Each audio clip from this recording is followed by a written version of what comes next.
Greetings fellow 50p collectors, Coin Snatcher here. We have an update this afternoon on the 50p collection. So we've got a couple of coins to look at that have arrived in the last day or so. And the first one we'll have a look at is one of the ones from Change Checker. So I've already taken it out of the little cardboard holder that it comes in. We'll just get a capsule out of the box here. There we go. Let's just make sure we get it in the right way. And this is the coin that has arrived. So you take it out of the Change Checker package and it's still in this little bit of plastic here. Just pop that out, pop it in, and this is the second in the series of the new release of the dinosaur 50p's, and this is the Stegosaurus. So a nice design. I like these dinosaur coins. You got the, well, that's a fat looking dinosaur. You're not allowed to say fat. That's a big dinosaur. Well, it's fat, isn't it? Big old gut on it there by the looks of it. It's probably a herbivore. And then underneath we've got the bit which I actually like, which is the skeletal look of the animal without all the meat on it. So that's what a fatty looks like when you strip back all the flesh. So really nice looking coin. I think this, well, I know it's the second in the series. I think there's going to be 3 coins in this little offering from the Royal Mint. So really nice looking coin, nice design. Got the designer's initials there over on the left hand side as well. So we'll pop that back in, pop the lid on it, and we can pop that up in the tray. And then once the colour version arrives from the Royal Mint, we'll be able to do a little video on that as well. We're up to full strength in the capsules again, so I got a delivery of those. We got 99 capsules to fill, and along with that came my first £2 Change Checker trading card. I doubt you could probably trade it for anything, but I'll chuck it down with all the 50p ones, but that's the first one of those to arrive.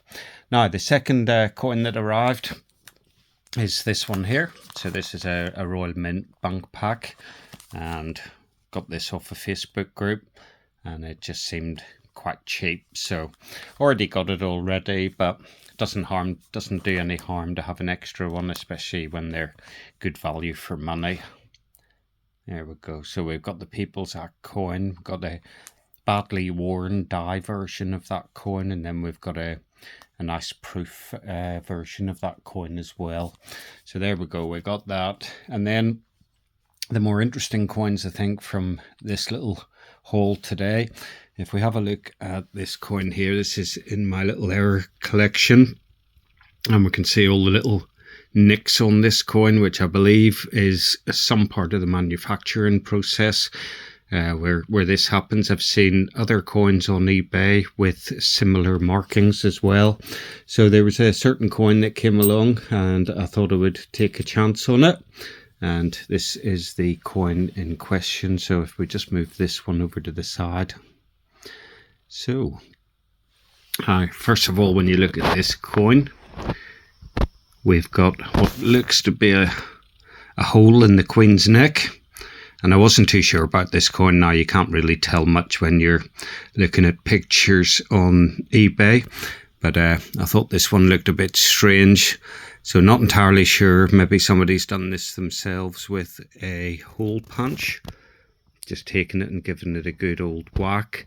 Or if it's a minting error, or I'm not sure what it is, to be honest. Could be post-mint damage, but it wasn't so much this little mark that I bought the coin for. It was these 2 marks up here, because these little triangular marks reminded me of these little marks that were on this coin, which all seem to be of a triangular nature. So ignoring the fact that the Queen's neck's been dremelled, I wasn't 100% sure that this was post-mint damage. This has possibly happened at the mint. So quite an interesting little coin. It only cost a couple of quid. I say a couple, I think it was a £5.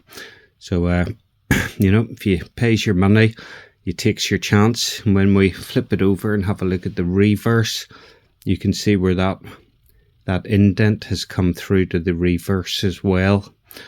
So again, always like a coin where there's a bit of ambiguity over whether or not it's a error coin, a coin that's been damaged during the production process, or a post-mint damage coin. I always find it strange too that anybody would just take like a standard 2019 Shield coin and deface it. Is it really worth the effort?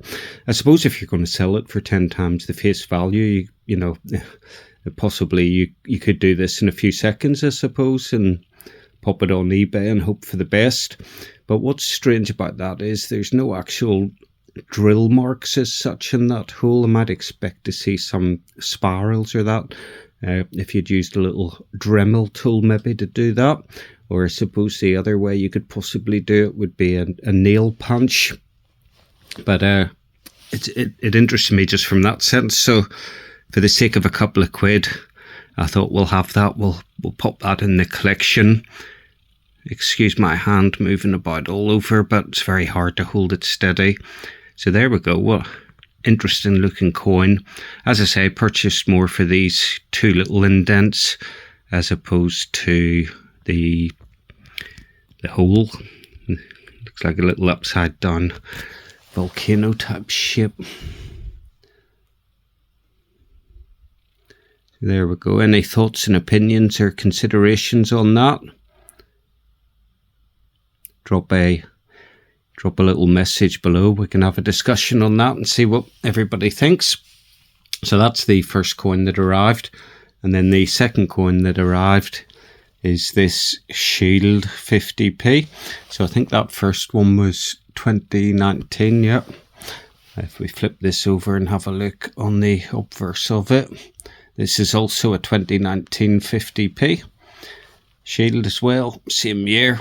And the reason for purchasing this one is it's what the seller described as broad struck. So if we have a little look around the edge here, we can see the rim on this coin. It's slightly offset. So a proper error coin there. You can see just looking around it that there's been a bit of movement on the obverse die when the coin has been struck. The reverse die seems to have been nice and tight in the machine because it looks to be, well, it's slightly thicker on this right hand side, but nowhere near the same sort of damage or the same sort of off strike as on the obverse of the coin. So again, you pick these up on eBay, they're only a couple of quid and I quite like them. I find them quite interesting. You can see where you got a bit of overcut there. But yeah, definitely I haven't heard of it being called a broad strike before, or broad struck. So that's a new terminology for me when it comes to looking at these coins. I would always just consider this to be what I would call an off struck coin. It's off struck from the center, so it's thicker on the left hand side than it is on the right hand side. Yeah, it's pretty nice. Just looking at it, looks like I got scabies on my thumb today. You'll have to excuse me. I've been cooking a huge big pot of Irish stew. So I've been cooking the swede, or turnip as we call it. Big bag of potatoes, big bag of carrots, some nice Irish beef. Mix it all up, chuck it in a huge big pot, and that's steaming away downstairs in the kitchen on the hob. So we'll have a nice dinner tonight, Irish stew and some tiger bread with proper butter. None of that fucking eco-mental, psycho-friendly fucking margarine shit that's bad for you. Right, now the second coin that has arrived is this one here. And this is also a Shield coin. And the reason for purchasing this coin is because it's been what I would call double struck. So we get all these different terminologies. Let's grab the old wallet top here and pop it on.